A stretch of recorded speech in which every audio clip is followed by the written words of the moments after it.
Hey, lovely listeners, and welcome back to Crime Analyst and the Intelligence Cell. And I'm really delighted to be joined today by a very special guest. Go ahead, Emma, and please introduce yourself. Hi, folks. I'm Dr. Emma Katz. I'm a British academic. Just started a new job as Associate Professor at Durham University. And I'm the author of the new book, Coercive Control in Children's and Mothers' Lives, which is a book that I'm getting a lot of very positive feedback on. It's the first book of its kind to explore how coercive controllers harm their children as well as their partners, and also to explore what recovery looks like for adult and child victims of coercive control and what their recovery together as a parent and child looks like. And it's a really important contribution to the literature, but also on a practical side as well. It's not just an academic book of sorts, it has real practical application for everyday life. And having spearheaded the coercive control law reform campaign and criminalised coercive control in England and Wales in 2015, there's still a lot of misunderstanding and misconception about what coercive control is.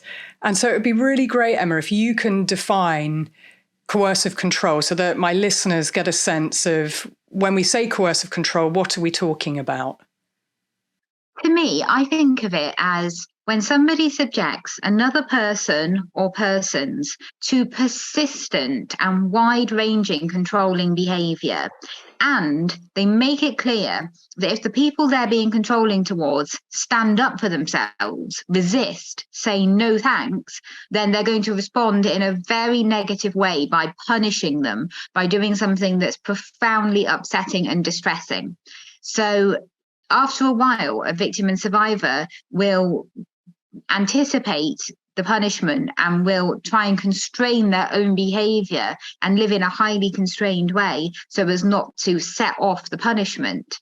So this is not just people being a bit controlling over one or two things. This is somebody who is being controlling over somebody else's whole life, intruding on their normal levels of freedom and autonomy, their usual ability to carry out day-to-day activities that we would usually take for granted, like decide, where to go and how long to spend while we're there, and what to wear, and who we can see and who we can speak to, and what sort of opinions we can express. So a coercive controller is controlling all of those things about us. The punishments that they might inflict if we are disobedient, if we don't fall in line with them, if we don't do exactly what they want at all times. Those punishments may be physically violent. They might hit you if you don't comply. But a lot of perpetrators don't do that. Instead, they favour other kinds of punishments, such as psychologically harming you if you don't comply, doing something that will really upset you, perhaps hurting your children if you don't comply, which is terribly upsetting to a loving parent. Or it might be something economically abusive, such as spending the money desperately needed to pay the rent, something frivolous, leaving you in a state of total panic about how the rent will be paid. That might be the punishment. Or it might be forbidding you from taking part in a social event that you really wanted to go to. So as I say, perpetrators will just repeatedly punish and punish and punish until victims and survivors are living in this very constrained, constricted way, every decision dominated by the thought of, what can I do that won't set off the perpetrator? And the perpetrator will have been ever so clever as they've done all this, because they'll have usually made the victim think it's all their fault. They'll have made the victim self-blame themselves. They'll have made the victim, the survivor, think that they are the ones causing the relationship problem, as the perpetrator might describe it. But in fact, it's not a relationship problem. It's assaultive behavior from day one, psychologically assaultive, economically assaultive, sometimes physically and sexually assaultive behavior. And it's not the victim causing it, and the victim isn't to blame. It's the perpetrator creating this whole dynamic and keeping it going. And of course, they're the ones with the power to stop. The perpetrator is the one in control. They are the ones who could stop it, but they choose not to stop it. They choose to keep this abuse going day after day, week after week, month after month, year after year, every moment choosing to carry it on. Whereas they could, if they chose to, walk away and stop it. So it's a pattern. We know that. It's over a course of time, and it's insidious. And I always use the image of the spider's web, because it's invisible to a lot of people. And as you describe, oftentimes the victim doesn't even know that this level of insidious and intrusive control is a part of their lives. It can be done very subtly, can't it, in pseudo-caring behavior. And that entrapment, that's why I liken it to the spider's web, because it's an entrapment and a exploitation and domination of one over another. But often we see isolation, serious levels of isolation. So there's a lot of misconception about what it is. I still keep hearing people talk about psychological and emotional abuse, that is coercive control. But we know that's a subset set of tactics, isn't it? That a perpetrator who's trying to dominate and control every aspect of a person's life, it is about that entrapment. It's not just about being mean. And I think that's quite an important thing for people to understand. And when there are children involved, well, let's talk about children, because oftentimes people think, well, it might be happening to mum, but the child is okay. They're a good father. Can you talk to that, please, Emma? Absolutely. So predominantly coercive control is perpetrated by men against women. So most of the time we are talking about fathers as perpetrators and mothers as victims and survivors. But in a smaller number of cases, it can happen in different scenarios to that one. But let's go with the father as the perpetrator, as that is by far the most common scenario.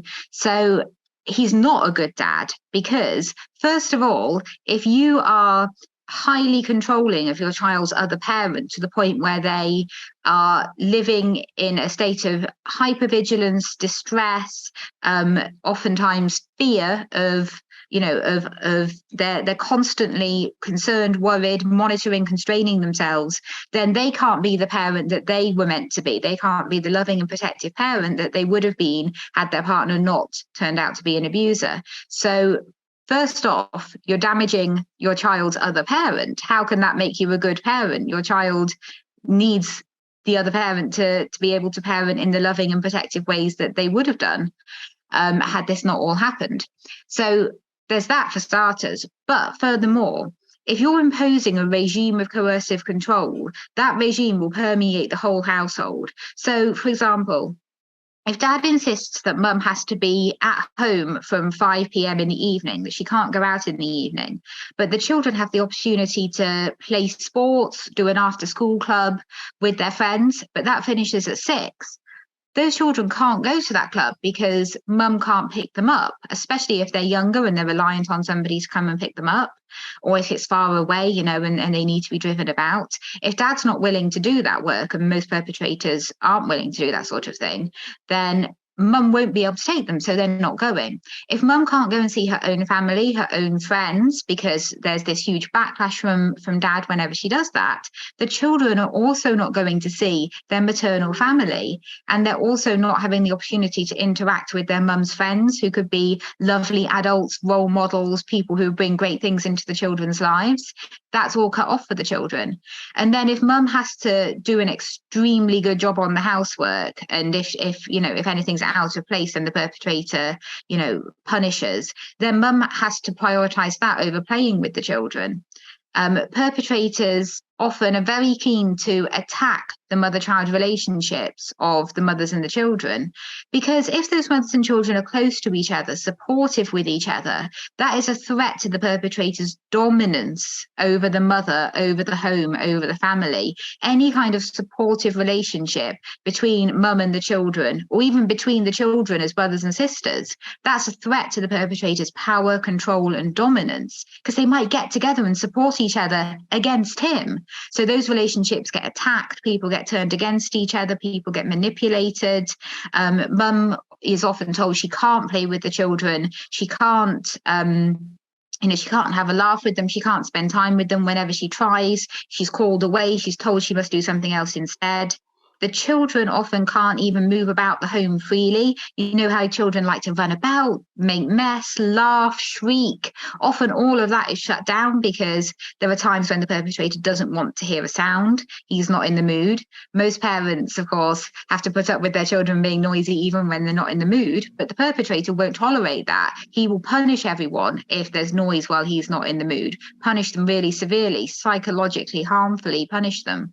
So the children are shut down, they're being quiet, they're trying to blend into the wallpaper, they're trying to keep on the perpetrator's good side. That looks different on different days, even at different hours. Sometimes he wants them to be quiet, not speak up, have no needs, pretend they don't exist. So they have to do that. But sometimes he wants to play the great dad. He wants to put on a show for the neighbours, the community, interact with them and have them seem like they love and adore him. So they have to switch into that mode whenever he wants it. But then they have to remember when to switch back into disappearing and non-existing when he's had enough of them. So the children are profoundly affected in multiple different ways. There's no way that you can be a coercive controller and a good parent at the same time. Yes, and whilst you're talking, I'm just getting that real sense, and you can't really emphasize it enough, that, you know, a child or the primary victim, well, they're walking on eggshells. They're constantly looking for signs and cues for how they should behave rather than just being. And that's really corrosive, isn't it, to the soul and to children's psychosocial development. I know from your work, you've studied 15 families and you've deep dived into the impact of coercive control on children. What are some of the things that you identified of the factors and the impact that it has on children when they're living like this? There's so many different ways this can go. It really depends on exactly what is happening in the family. But we do know that in general, children who are living in these kinds of scenarios are depressed, anxious. Sometimes they're really struggling in school. They're finding it very difficult to concentrate often. They're often misdiagnosed with ADHD because they're so full of adrenaline, they can't sit still and they can't concentrate, but it's because they're living in a scary, high danger environment. And so their adrenaline's always pretty high. It really does vary. Some children seem to be able to stay really close with the victim survivor parent and keep a good relationship with that parent going, which I think is a really good thing, because that parent is often, not always, but often a loving and protective parent who is doing their best for the child. And remember that the victim survivor parent never asked a parent in these circumstances. They had no idea when they first met the perpetrator how this was all going to go, and they were slowly and insidiously entrapped. So they're doing the best they can in these very difficult conditions the perpetrators created.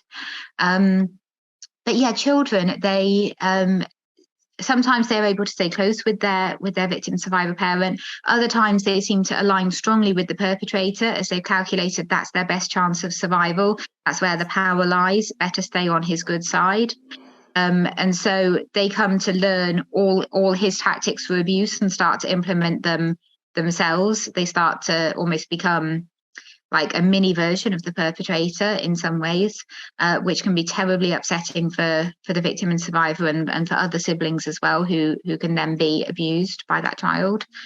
Some children are very attuned to what's happening. They know exactly what's happening. They understand that the perpetrator is an abuser. They don't like the perpetrator, which is very reasonable and rational, because this is not somebody who's a good person. This is an abuser. So we want children to dislike abusers, of course. But we seem to have a hard time with that when the abuser they don't like is their parent, and suddenly we seem to want them to like that parent as a society, as a culture. But I think it's a good thing if children don't like abusive parents, because they're having the right response. Abusers are people who we should be wary of and we should be suspicious of, and we shouldn't enjoy being in the company of abusers necessarily. But for other children, they're very confused about what's happening. The abusers being very covert in what they're doing, very careful, very subtle, very manipulative. And so they don't see how abusive the abuser is. They don't see what's wrong with the abuser's behavior. And they're they're confused, perhaps they're copying the abuser's behavior, being drawn into it. The abuser will often get the children to act as agents of the abuse. You know, they will say, kick mummy. They will encourage the child to call mummy nasty names. They will encourage the children to spy on mummy post-separation, take 200 photos of her a day, send them back to the perpetrator so he can keep monitoring and stalking and controlling post-separation.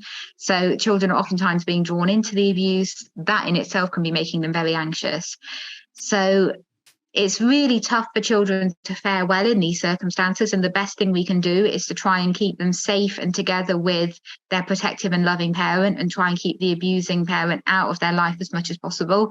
But at the moment, our systems tend to kind of pull in the opposite direction post-separation and encourage the abuser to stay in the child's life, which is a really problematic response that so many adult and child survivors talk about and are very, very concerned about.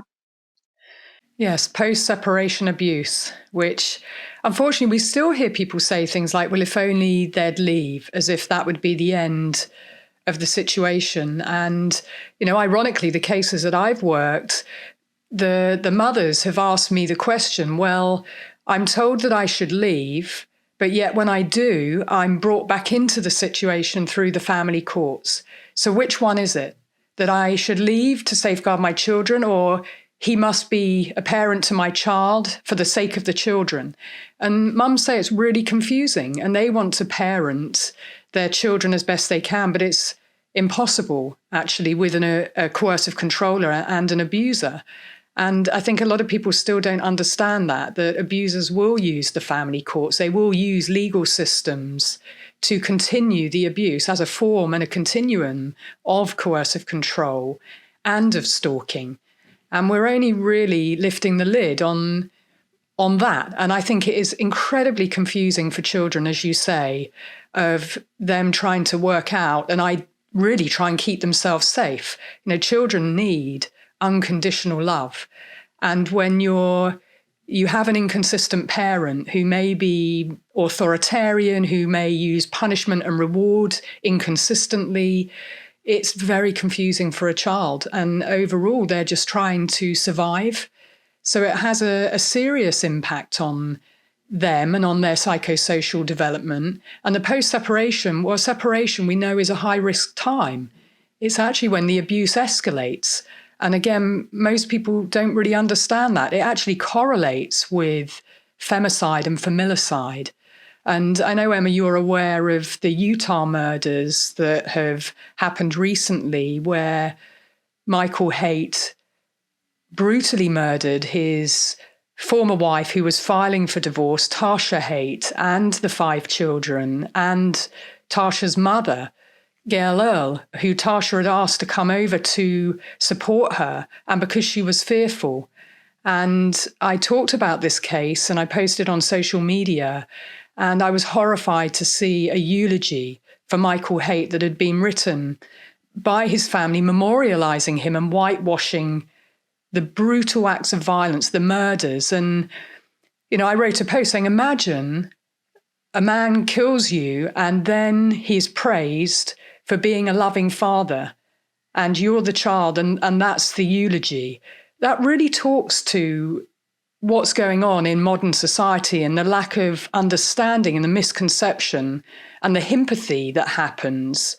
And the lack of understanding about that violent murder was a continuation of his abuse. Now, I didn't know the detail of the case, but it has just come out that there was a protracted history, that he had been abusive to the eldest daughter. He had strangled her. She was in fear for her life. He was controlling to Tausha. None of this, unfortunately, is surprising, but yet he was eulogized as if he was the perfect dad, a loving man, a good man, which in my view, he absolutely wasn't. What are your thoughts about that? I think that narrative of the good father, the family man, is so strong that we don't want to hear anything different. I think that it is really bizarre, isn't it? That even when he is manifestly not a good man, because he has brutally murdered his wife and several children and his wife's mother, he's still considered a good man. That really speaks to the extraordinary power that narrative still has in our society, and how little we want to deviate from it. So coming back to family courts also often have this narrative. As you've been saying, coercive control is not well understood.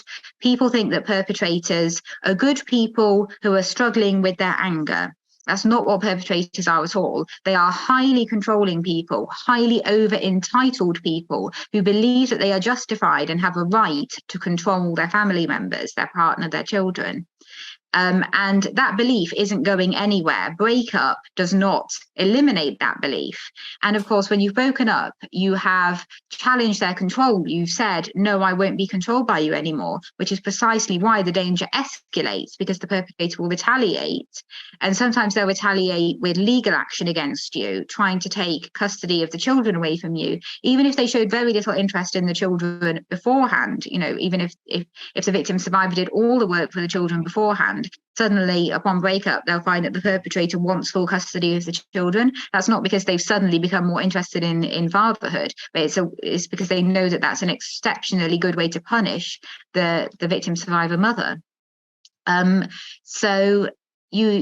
The perpetrator is looking for ways to punish, whether that's ongoing post-separation economic abuse, ongoing post-separation abuse of the children and abuse through the children, ongoing post-separation stalking, harassment, cyber stalking, ongoing post-separation physical and sexual attacks, and sometimes murder. Murder for perpetrators in these circumstances is not a loss of control, it's the ultimate act of control. It's, I control you so much that I am now going to end your life. You won't have a life anymore. Your life will be over. I'll have done that.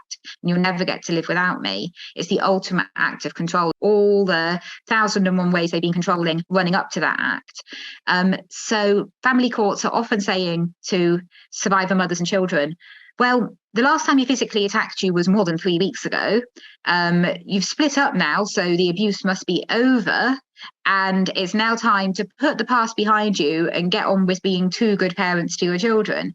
Now, that is a complete misunderstanding of who the perpetrator is and what's been going on in that situation. The abuse isn't over. The perpetrator hasn't changed. And the reason that they're even in family court is because the perpetrator is trying to exercise ongoing power and control most of the time. Because most families don't need to go to family court, of course, because most people can sort things out amicably, and they don't need a court to try and resolve the situation. But perpetrators aren't reasonable, and they aren't looking for a fair solution. They're looking to continue to control and to punish and to harm. So that's why they've ended up in court. And as I say in my book, we tell the victim, the adult victim, to leave, but we tell the children very often to stay. We tell the children they have to keep spending significant amounts of time with the perpetrator, which again is a complete misunderstanding of how much danger that perpetrator poses to that child, what is happening to that child while they're in the perpetrator's care, which is not good. So how can the victim parent leave when their child, their beloved child, the child who they would die for, is still in that situation and can still be used in so many different ways and be harmed in so many different ways by the abuser? So we have to look at how we get children out of this situation as well, because the adult victim can't leave while the children are still stuck. So it's been described by some victims and survivors as an 18-year sentence, until the children age out of the family court, until they hit 18, which could be as much as 18 years away if you break up when the child's still a baby. You are tied to your perpetrator, to your abuser, to someone who's obsessed with hurting you. And that is something that needs such enormous amounts of reform. But where is the motivation for that reform when most people don't want to think about this, when most people want to talk about how men like the man in Utah are good fathers, when they've actually murdered their children? So if he hadn't murdered his children, imagine how much he'd be seen as a good father if he can still be seen as a good father when he's murdered them. So we're nowhere near where we need to be culturally in our understanding and in our will to tackle this. As a society, we're just nowhere near it. And that kind of sympathy for that Utah murderer really, I think, highlights that. But in so many of these cases, we end up with this this strong sympathy response towards a male murderer. He must have been a good man. He must have been a good father. There's not just a one-off. For example, Luke and Ryan Hart in the UK talk about how when their father killed their mother and their sister, the public had that same reaction, that sympathy reaction, that he must have been a good man reaction. You said so many important things. I'm going to try and remember and, just signpost a couple of the major points that you made there. You mentioned about entitlement, and I think that's a really important aspect to underline, that he thought it was his right to kill. And I always say, I don't know whether he thought it was right, but he thought it was his right. And when we understand that dynamic, then we start to get closer to the psychology and the psychopathology of what's going on. And I mean that in the sense that men who kill, like Michael Haight, believe that their wife and their children are possessions, that they own them. And that ownership and that possession and that feeling of entitlement, that they believe it's their right to take their lives. And it ends when I say it ends and how I say it ends, is really the key aspect of coercive control, that power imbalance and that absolute thought that it is their right, and then other people rushing to their defense that they were a good father. And I did have people on my social media page telling me they're from that community and I got it wrong. He's a good man. He was a good man and a good father. And I asked some of those people about why Tausha was filing for divorce, and they couldn't answer me. And it's the very fact that I don't believe people have a right to comment on cases like this and say someone's a good father when they don't know what's going on behind closed doors. And oftentimes, as you said right at the start, the abuse is insidious, it's invisible, it's not apparent to other people because the perpetrator can charm other people and can appear very differently to other people. And that's why it's really important to have these conversations. You mentioned Luke and Ryan Hart and their mother and sister, Claire and Charlotte, and the spider's web, that even the boys growing up didn't really understand the behaviour, but afterwards they were so angry about the way their father was eulogised by the media, and now they've become incredible advocates. But oftentimes the behaviours are invisible to other people, and we do have to keep calling it out. And it's not easy to call it out, but we have to stand up and shine a light into the darkest corners of why someone like Michael Haight believed it was his right to annihilate his whole family, and how society then rallies around him rather than memorialising and respecting and mourning the victims. And the idea that it's can be somebody's right to annihilate their family. That's a very gendered idea. We would never imagine that a mother had the right to annihilate a family.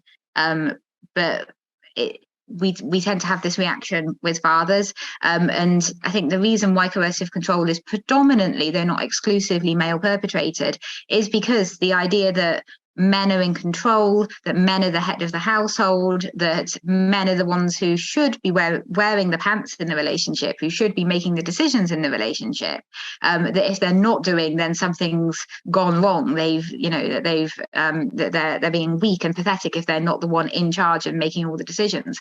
These ideas around masculinity, I think, fuel male coercive control perpetration, because a man who wants to perpetrate coercive control only has to take ideas that are already present in our society about how normal and natural it is for men, husbands and fathers to be more in charge, and just dial that up a few notches, just take it a bit further, and then bang, you've got him carrying out coercive control. Whereas for a woman to carry out coercive control, she has to almost completely invert every message that women get about how they should behave as nurturers, caregivers, compromisers, accommodators, sacrificers.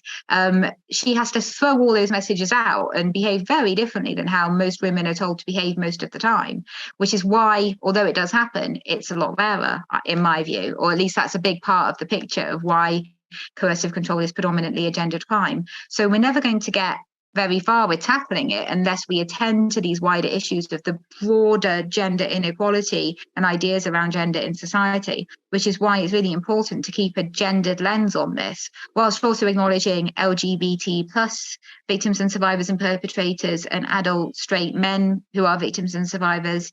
Of course, they do exist, but we have to keep a focus on the gendered perspective. Otherwise, we'll never really get to the bottom of what is driving the vast majority of this. Absolutely. And the lens on male violence, the male actors. It's very rare to see a woman annihilate her family in a premeditated, pre-planned, calculated act. And oftentimes, Emma, you'll know that these cases are described as crimes of passion, in inverted commas, which again, it just makes me have a visceral reaction when I see and hear that there's nothing about a crime of passion. These are coolly executed and premeditated acts to kill your whole family. And oftentimes we don't always see a whole history of physical abuse, but the cases I've reviewed, and sadly there have been many, what I see is coercive control. And that's why we know that it's lethal.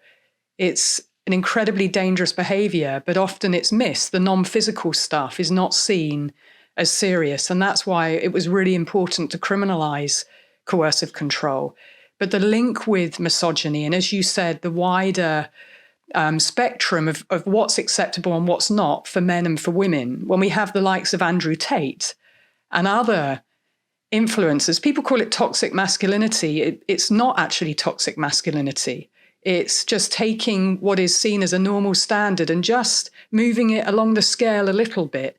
And I've been saying recently, imagine if you flip the script that Andrew Tate is Andrea Tate, and there she is saying that men should be subjugated and exploited, and has a number of men that she is putting in front of webcam cameras, making money from, saying that men deserve to be choked and beaten. And so the same equivalent behaviors, well, people would not stand for that. And yet billions have been watching Andrew Tate's videos and defending him, which tells you again about what's going on present day, doesn't it? It definitely does, yes. It's very, very suggestive of what's going on present day. But that's for young boys watching as well. So young boys who are taking their cues from the Andrew Tates and Pornhub and really damaging information of how to treat girls and women. And that's when I heard from lots of mothers actually regarding Andrew Tate that the impact of their sons watching these videos was immense. And they were asking me, how do they deal with that? How do they tackle it? So it's really important to join all of this together, isn't it? The abuse doesn't happen in a vacuum. It's not just about what goes on when people say it's a domestic violence relationship. And I always say, no, the relationship isn't abusive. The actor is. Start naming the actor and you get closer to what's really happening. And then we have to think about the grooming messages. I call it grooming and conditioning of what's expected of little girls and little boys. You know, boys not to emote, boys don't cry, these sorts of things that give a cue about repressed emotion. But little girls should be polite and kind and nurturing and grateful and quiet and appeasing and malleable and put other people's needs above their own. And that's really important that we understand that. This doesn't happen in a vacuum. No, exactly. It's not happening in a vacuum. And that's why we find it so difficult to tackle it, actually. Because if this were some extreme aberrant behavior, we'd find it so much easier to tackle. But it's just an extension of much, much bigger problems, which is why it goes unaddressed, why it's trivialized, why nobody is seemingly that concerned about it, or not enough people are seemingly that concerned about it. Because in order to really get to grips with it, you have to be very critical of things that we're just taking for granted, that we're not really questioning. And that's tough. That's a big ask. So what we're actually looking at to reduce coercive control, domestic abuse, we're looking at social change. It's not just about tackling the perpetrators, but tackling the whole environment that produces perpetrators, that puts those notions of entitlement in their heads in the first place, that makes them think that this behavior is acceptable. And then all the systems which allow that behavior to carry on and which do find that behavior acceptable are not willing to recognize it and condemn it and say, you must stop. One thing that victims and survivors say to me is that they're always told they should be doing this and they should be doing that, but nobody is telling the perpetrator to stop, and nobody is putting major roadblocks in the perpetrator's way that force them to stop. So the perpetrator is just kind of left to carry on and carry on and carry on, while the victim and survivor is told to turn their life upside down and inside out and sacrifice practically everything in order to be free and escape and have the kind of level of freedom that citizens should have in the first place. But nobody is really willing to tell the perpetrator to stop and to make that happen. And there's still so little focus on that. And as you say, we tend to mutualize, we tend to use this very mutualizing language, toxic relationship, domestic abuse relationship. As you say, the problem is not in the relationship, the problem is in the perpetrator. The perpetrator is the entire source of the problem. They are the living embodiment of the problem. And when we talk about the relationship, it does kind of make it sound, I don't know, I think the way we talk about domestic abuse, we often talk about it a bit like a hurricane or a tornado, as though it's something very unfortunate that just sort of happens and we can't really do much about it. But it's not like that at all. It is people with intentions. It is people with profoundly damaging, harmful ideas and notions in their heads about what is and isn't okay to do, carrying that behaviour out and never getting stopped. So in the UK, the Home Office in 2019 had a go at guessing how much domestic abuse was costing British society. They had their best go at guessing it. It's pretty hard to guess, but they guessed 66 billion a year. And that's about the number of people there are in the UK. So, million, sorry, not billion. There's about 66 million-ish people in the UK. So it's almost, it's an extraordinary cost considering the size of the UK population, about 66 million-ish, 66 billion pounds a year. But it's not domestic abuse that's causing that cost. It's domestic abusers. They are causing that cost. And they are causing that cost to every British taxpayer. And if you're in America or Canada or Australia or anywhere else listening to this podcast, how much are domestic abusers, the people, costing you as a taxpayer? Ask that question, because this is a political issue. What is your, this money is being drained from the economy of your country, of which you are a taxpayer and a citizen of. So this is a political issue. This isn't some personal problem that people are having somewhere far away from you. This is costing your economy. This is an issue for you as a taxpayer. So if we looked at it that way, perhaps there'll be more engagement, more political will to tackle these things. Absolutely. I can't nod enough, Emma. For me, I've always talked about saving lives and saving money, and changing lives and saving money. And that's really important. Language, that we focus on the abusers. It's not domestic abuse that is the cause, it's the abusers. So going back to the actor, the other interesting thing is that looking at some of the research in America about sexual abuse prevention programs, and this is really the nub of the problem, is that 92% of those prevention programs are aimed at women. 8% are aimed at men and boys. And that's what goes on routinely. In fact, in some places, there's no prevention program. So, having run the homicide prevention unit at New Scotland Yard, that's always what I talked about, focusing on the abusers, holding them to account, responsibility taking and accountability with a fear of consequence is really the nub of what we keep missing. And you'll be familiar, I'm sure, with David Carrick, the police officer, the Metropolitan Police officer, who has recently pled guilty to 80 plus sexual assaults on women. 47 of those were rapes. This is the tip of the iceberg of what he was doing across his 17-year career. And the lack of accountability despite the fact that 9 women made allegations against him, and despite the fact he had 2 allegations of domestic violence when the Met recruited him in 2001, and he passed their vetting process. That tells you everything that you need to know about the lack of accountability and responsibility taking. And he's not the first, he's not the last. I worked at New Scotland Yard. I saw these things happening routinely, and I sounded the alarm when I worked there of saying, you can't go after the dangerous men outside the organisation unless you deal with the dangerous men within the organisation. Crickets. Absolutely. Yes, cricket. You know? Yes, absolutely. I hear those crickets now. And the thing is that,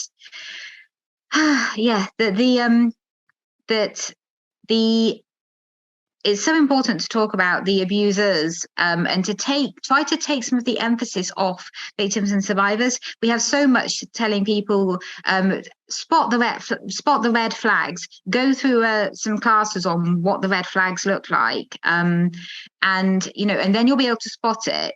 But the thing is, almost nobody can spot it. If it was that easy to spot it, then we wouldn't see police officers as victims and survivors, and we see that all the time. We wouldn't see social workers as victims and survivors. We see that all the time. Doctors, nurses, solicitors, barristers, MPs, all of these people, who have, highly trained, have, who should, in theory, be able to spot the signs, but they're not spotting the signs because nobody can really spot the signs, because every abuser tailors what they're doing to the particular victim. Although they draw on a common playbook, they do tailor their tactics to each victim and survivor. And once your emotions are involved, once the perpetrator started to stir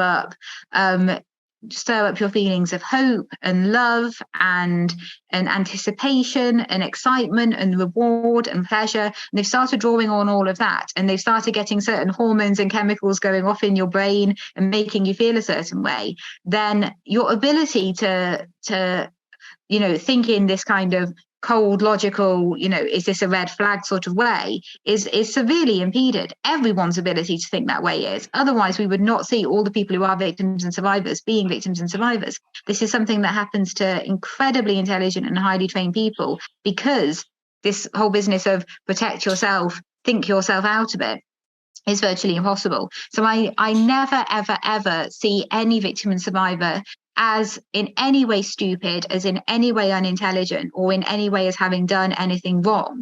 I never see that they should have done something and they failed to do it. I think that's completely the wrong way to look at it. The abuse tactics that abusers use work. They work. They're very, very effective. And it's really quite fruitless to try and imagine that we can sort of think and rationalize and train ourselves out of this. I think the only way that's really going to have any impact is if we create a society that generates far fewer perpetrators and holds the ones that do exist to account a lot better. That's the way to go with prevention, I think. Yes, the fear of consequence for me is always the most important part if you're going to hold people to account and hold them responsible for their behaviour. And the onus has continuously been on victims. Well, what did she do? Well, what did she say? Well, how did you do this? And why did you say that? And how did you get that black eye rather than who did that to you? The language is, everything is set up to focus on the victim because it's easier to blame the victim rather than to look at the problem and deal with and tackle the problem. And when you've got it going on within the very institutions and organisations that are supposed to be there to uphold the law and protect women and children, well, there's a huge trust and confidence issue. And that's been going on for some time. It's not something that's new. But focusing on the problem, which is the perpetrator, that takes time, that takes energy. And we also have to admit that male violence is the problem. And I think that oftentimes there are those who do not want to focus on that. And for many reasons, even when I stand up and I talk about male violence, I always hear, well, men can be victims too. And yes, I acknowledge that, but that changes the channel. That means that we now go down a different pathway of a conversation. And if I were talking about prostate cancer, I wouldn't expect someone to say, but women get breast cancer.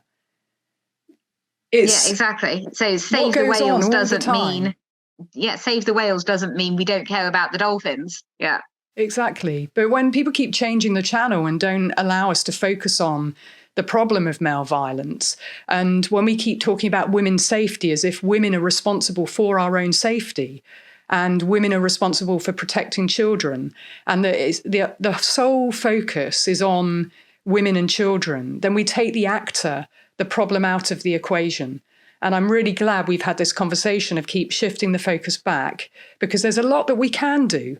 And holding someone to account, even when they're younger and they're acting in a way that is a red flag, their behavior, we should be focusing on the early years and not just picking up the David Carricks after 17 years and more of abusing women, and having a warrant card that enables him to carry out that abuse, and people have looked the other way when it has been flagged to them. That is unacceptable. It's the ecosystem. It's the other people who turn a blind eye, in my opinion, that should also be held to account, because then we might start to see actually real change happening, and the culture changing. And that's what we need to see, isn't it? It's a cultural shift. It's one that is sizable, and it's not easy. It's not a quick fix, but we do have to see people being held to account. And we know that the rape conviction rates are incredibly low. We know domestic violence convictions and the domestic abusers, the conviction rates are incredibly low. Sexual violence and those abusers, conviction rates low. Stalking, conviction rates are low. And we have to ask the question, two sides of the same coin. A David Carrick in an organisation, how many bad apples are there? Is it the system and the people that are in it? We need a complete overhaul, because I think going back to the Metropolitan Police Service, them saying, oh, we're going to do checks on our officers. I'm like, what the hell? You're not doing that already? That is just a routine thing that should be done. And I think they believe the public to be stupid when they come out with that as their fix to this situation. That should just be a routine process and check. The problem that they have is that women are repeatedly reporting and they're not being believed and they're not being taken seriously. That's an attitude problem. That's a cultural problem. That's a leadership problem. I absolutely agree. And I would just add from my sort of unique point of view as an expert on children and coercive control, that as we hold perpetrators accountable, we need to hold them accountable for the harm they've done to their children as well as to their partners, or to any other family members who they've harmed. And as David Mandel, the founder of the Safe and Together Institute, says, coercive control and domestic abuse is a parenting choice. They have chosen to be a parent and to behave in those ways from their position as a parent. So we need to not only hold them accountable as people who've treated a partner that way, and I put that in quote marks because there's no partnership there. It's all about dominance, subjugation. It's not a partnership. But similarly, with their children, they're not being parents by any good definition of a parent, because parents want their children to grow, to prosper, to be their true authentic selves, and they want their children to ultimately be self-sufficient and healthy and functioning, and to be able to flourish in life. Perpetrators don't want that. So the idea that they are even parents is questionable. They want to own the child. They want the child to be exactly who they want them to be, not the child's real authentic self. They want to control and manipulate the child. And very often they either see the child as a possession or a status symbol, or sometimes as an unwanted pest and nuisance, but they never see the child as what it really is, which is its own authentic individual self with its own path to tread in life. And they don't see that it's their job as a parent to support that child in its own personal journey. It's all about ownership, dominance, control, everything on their terms. So we need to factor that into the conversation so much more, because so often we just forget about the children. And I see children who've grown up in this situation as co-victims and co-survivors alongside the adult. So I recommend calling them co-victims and co-survivors. I think we need to ditch that language of the victim and her children, because that makes it sound like the children were not victims. I think that the adult is a co-victim and survivor, the children are co-victims and survivors, and they're co-victims and survivors of the same thing. The perpetrator, who is usually the boyfriend, husband, father, stepfather, not always, but usually. So I think that's really important to keep that within the conversation, within our field of vision as we talk about these things.